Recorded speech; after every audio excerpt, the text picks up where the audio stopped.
तमकीन जी, ये बताएं, आप बहुत सीनियर जर्नलिस्ट हैं यहाँ के। 2024 का चुनाव आ रहा है, किस तरह से रामपुर के चुनाव को देखते हैं आप? देखिए, ये रामपुर का ही नहीं, पूरे हिंदुस्तान के लिए एक माइलस्टोन चुनाव होने वाले हैं। और जिस तरीके से एक बड़ी दावेदारी है कि तीसरी बार मोदी सरकार, और एक बड़ा लक्ष्य रखा गया है 400 पार का, उसकी तैयारियां हैं, बहुत ज़बरदस्त तैयारियां हैं। और चारों तरफ उसकी बिसात बीत चुकी है। भारतीय जनता पार्टी ने अपनी इलेक्शन की जो रणनीति है, वो मैं समझता हूँ जिस तरीके से सरकार की योजनाएं गांव-गांव पहुंचाकर और राम मंदिर के सहारे गांव-गांव, गली-गली, हर मंदिर तक अपनी बात को पहुंचा दिया है। और बाकी के दल अभी तक आस्तीनें चढ़ा रहे हैं और जोर आजमाइश कर रहे हैं कि कौन किस पाले में जाएगा, कौन किस तरह से किस पोजीशन पे खेलेगा, कौन सेंटर फॉरवर्ड होगा, कौन फुल बैक होगा। अभी वो अपनी टीम को जोड़ने में ही लगे हैं। तो जनता तक रसाई नहीं है। हालांकि राहुल गांधी साहब जिस तरीके से अपनी यात्रा निकाल रहे हैं, न्याय यात्रा, उस यात्रा को आप कह सकते हैं कि जनता के बीच जा रहे हैं, लेकिन बहुत लिमिटेड उनका एक अप्रोच है। एक अकेला शख्स, एक अकेला चना भाड़ नहीं बून सकता। और एक आदमी इतने बड़े हिंदुस्तान के चुनाव में, पूरे देश के चुनाव में, एक आदमी कहाँ कहाँ जाएगा। और जब तक वो एक जगह से दूसरी जगह पहुंच पाएगा, जब तक पहले जहां वो गया था वहां के लोग भूल जाएंगे। ये तो शुक्रिया कहना चाहिए मीडिया का और सोशल मीडिया का कि उनकी बात दूर तक जा रही है। लेकिन आवाम तक कांग्रेस के लीडरशिप, समाजवादी पार्टी के जो सेकंड लाइन, थर्ड लाइन की लीडरशिप है, ज़मीन से जुड़े हुए नेता हैं, कार्यकर्ता हैं, अभी सोचा भी नहीं है उन्होंने कि कहाँ जाएं, कहाँ ना जाएं। इसकी एक बड़ी वजह गठबंधन का बहुत देर से ऐलान होना, और अभी तक भी पूरी तरीके से ये तय नहीं है कि कौन कौन सी सीटें किसके पास जाएंगी। हालांकि 17 सीटें कांग्रेस को मिल चुकी हैं और बाकी 63 पे समाजवादी और दूसरे अलायंस के लोग वहाँ से चुनाव लड़ेंगे। लेकिन ये भी अभी तय नहीं है कि बिल्कुल फाइनल नहीं है। इसमें भी अभी 2-1 सीटों में चेंजेस हो सकते हैं। तो ऐसी शक्ल में आप खुद समझ सकते हैं कि किसी भी राजनीतिक दल के कार्यकर्ता आखिर क्यों कोशिश करेंगे, किसके लिए करेंगे, किस मुद्दे पे करेंगे। ये सारी सिचुएशन रामपुर में भी है। और रामपुर बिल्कुल अलग रहता है हमेशा से।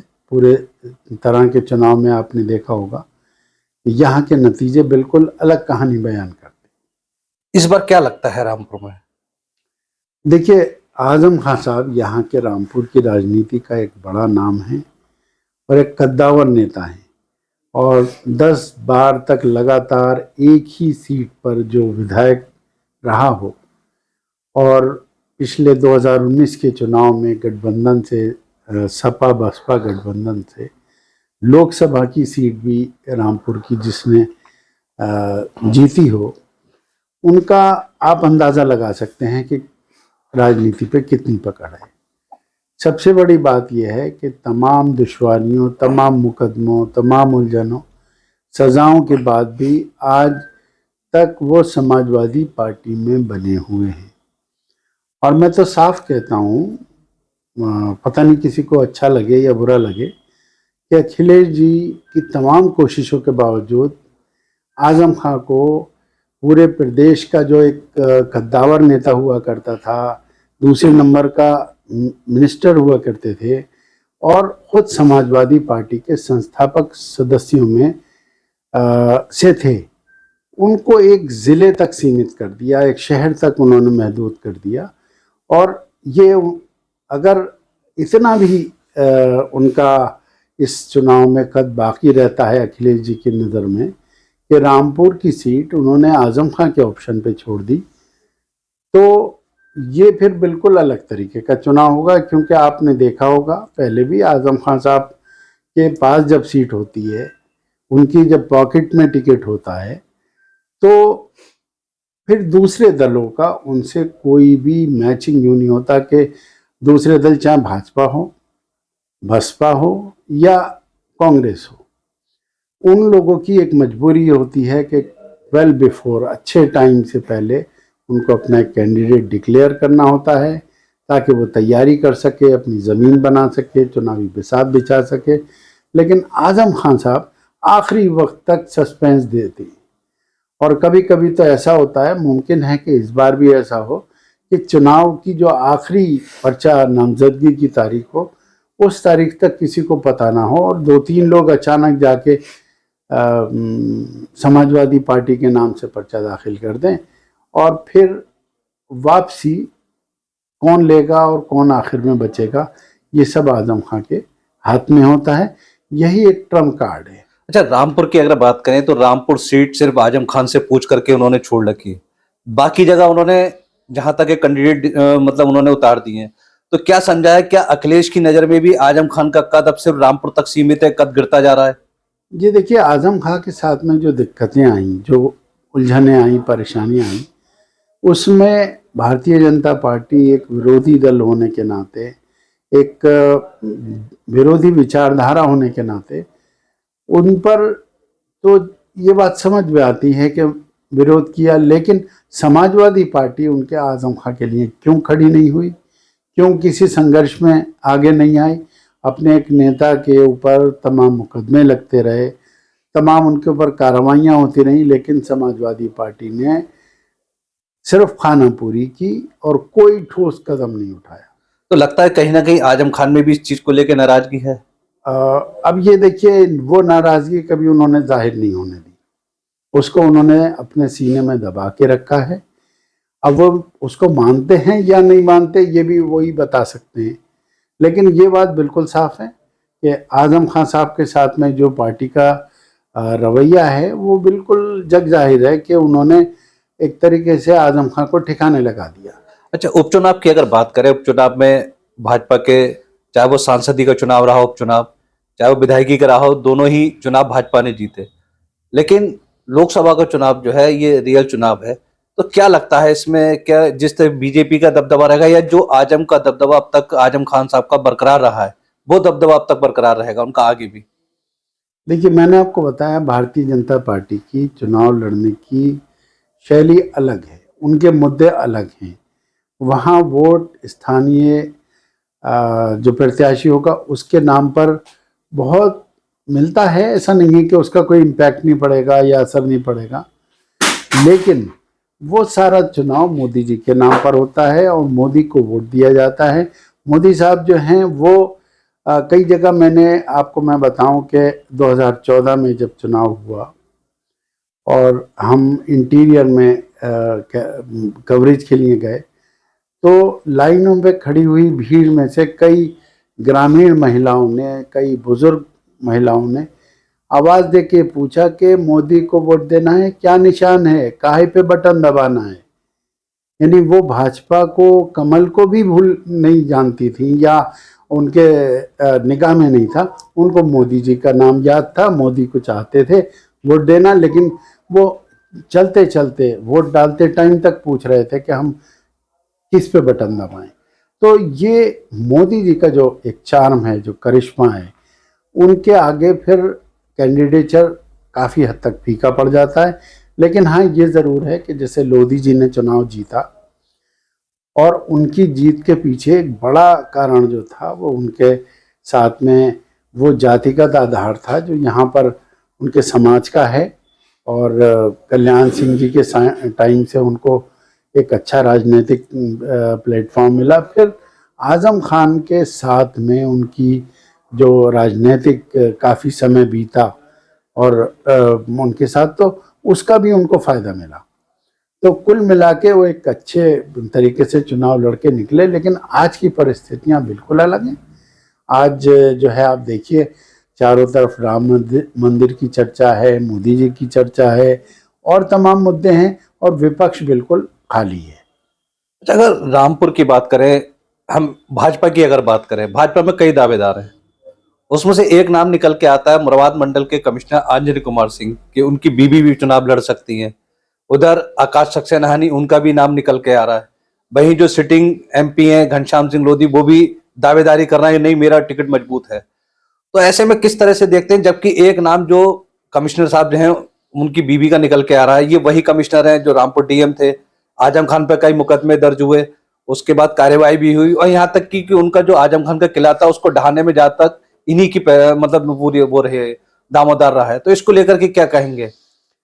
देखिए, भारतीय जनता पार्टी का जो चुनावी मैकेनिज्म है, जो इनकी मशीनरी है, वो बिल्कुल अलग है।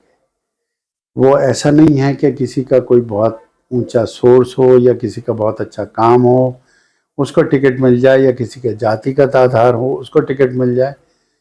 इसकी कई स्टेजेस पर लगभग 6 या 7 अलग अलग पैरामीटर्स पे जांच होती है। उसमें सरकारी एजेंसी से भी, LIU वगैरह से भी रिपोर्ट जाती है।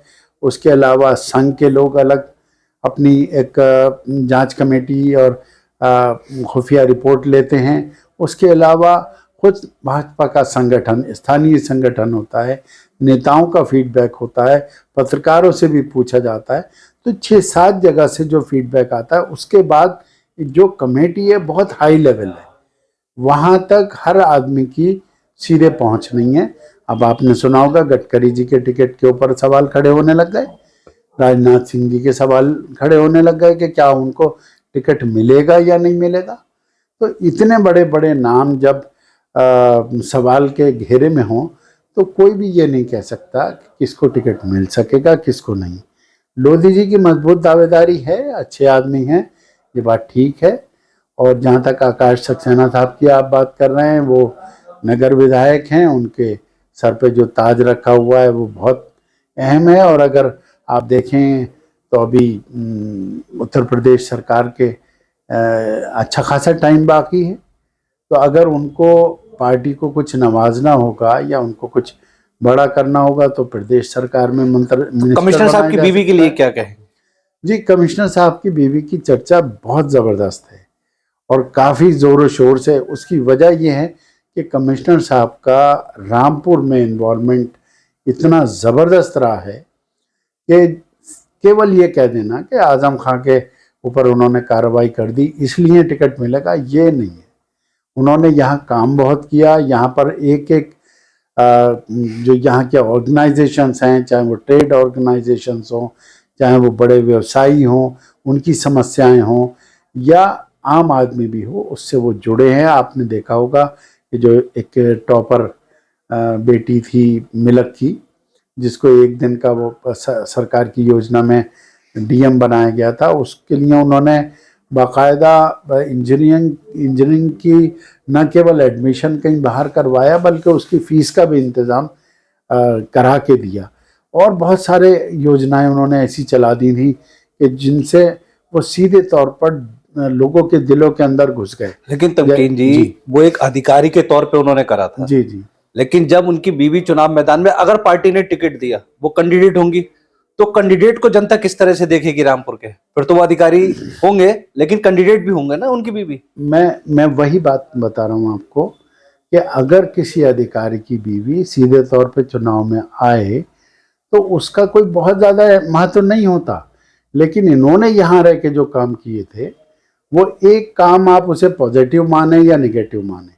अगर आप हिंदू मुस्लिम की बात करेंगे तो हिंदुओं को ये अच्छा लगता है कि हाँ साहब, आजम खां के खिलाफ कार्रवाई करने वाला एक बंदा, एक मजबूत आदमी है जो कोई हाथ नहीं डाल पाया। इन्होंने पूरे के पूरे उनके साम्राज्य को वो कर दिया। लेकिन मुस्लिम की बात करें तो हो सकता है आजम खान के समर्थक जो हैं उनको ये अच्छा नहीं लगता हो। लेकिन इन सबसे अलग हटके उन्होंने जो जनता से सीधे अपना संपर्क बना के रखा, न केवल रामपुर के DM होते हुए बल्कि यहाँ से जो प्रमोशन के बाद वो मुरादाबाद में एज ए कमिश्नर पोस्टेड हुए, तब भी रामपुर वहाँ पर लगातार जाता रहा। यहाँ के लोग और यहाँ की समस्याएं जब यहाँ से हल नहीं होती थी तो उन्हीं को संपर्क करते रहे लोग। तो ये एक उनका ज़रूर इशारा देता है कि उनको कहीं ना कहीं रामपुर से अटैचमेंट है और वो शायद चुनाव लड़ सकते हैं। हालांकि वैसे चर्चा मात्र है, अभी कुछ भी नहीं कह सकते कि क्या पार्टी टिकट देगी या नहीं देगी। अगर पार्टी टिकट देती है तो बहुत कुछ सोच समझ के देगी, ऐसा नहीं है कि पार्टी सरसरी तौर पर टिकट दे दे। तो आप मानते हैं कि उनकी दावेदारी भी एक मजबूत दावेदारी है? हाँ बिल्कुल, बहुत मजबूत दावेदारी होगी और इसमें मल्टीपल फैक्टर हैं। अच्छा, अगर उनको टिकट नहीं भी मिलता है जी, तो चुनाव तो एक तरह से देखा जाए, चाहे आजम का किसी कैंडिडेट को उतारे, चुनाव सीधे सीधे जैसे पिछली बार रहा है कि आजम खान और कमिश्नर साहब का चुनाव है, तो ये भी इस बार भी चुनाव ऐसे ही रहेगा? देखिए आजम खान साहब जो हैं वो उनके अंदर एक पुरानी मिसाल है ना, कहते हैं कि हाथी, मरा हुआ हाथी भी 1.25 लाख का होता है। और आजम खान तो खुद कहते हैं कि भाई मैं जब तक जिंदा हूँ तो जिंदा हूँ, तो वो तो मरे भी नहीं हैं, वो तो हयात हैं। और उनके पास मैंने अभी जो बताया ट्रम्प कार्ड है, वो आज किसी को जिता सकें या ना जिता सकें, लेकिन हराने का मादा रखते हैं। उनके अंदर ये खूबी जो आती है, उनके अंदर ये जो वो है, उसकी ख़ास वजह यह है कि बिल्कुल लास्ट आवर्स तक उनको टिकट देने की पूरी छूट होती है, और कब किसको फाइनल करेंगे उनके मुंह का निकला हुआ लफ्ज़ ही आखिरी होता है। अच्छा, आजम खान साहब की अगर बात करें तो समाजवादी पार्टी से किसको वो मैदान में उतार सकते हैं? उनकी अभी बहू भी है, बड़ा बेटा भी उनका है, और भी पार्टी के कई लोग हैं। देखिए उनके पूरे परिवार को जिस तरीके से मुकदमों का सामना करना पड़ा, मुकदमे उनके ऊपर हुए, कार्रवाइयाँ हुई, सजाएं हुई, तो ये कब हुई? जब वो खुद लोकसभा के सदस्य थे, उनकी पत्नी विधायक थी, तो उनके लिए कोई चार्म तो बचा नहीं है लोकसभा का या विधानसभा का। अब उनके एक बेटे जो अदीब साहब हैं वो ज़रूर जेल से बाहर हैं, बाकी कह सकते हैं पूरा परिवार जेल में है। आजम खान खुद जेल में हैं, उनकी वाइफ जेल में हैं, उनके बेटे जो उनके राजनीतिक कहना चाहिए वारिस हैं वो उनके भी, बेटे की बहू भी अभी बाहर जेल ही में है। हैं। लेकिन वो मैं नहीं समझता कि अपने परिवार के किसी व्यक्ति को और ख़तरे में डालेंगे और टारगेट पे लाएंगे।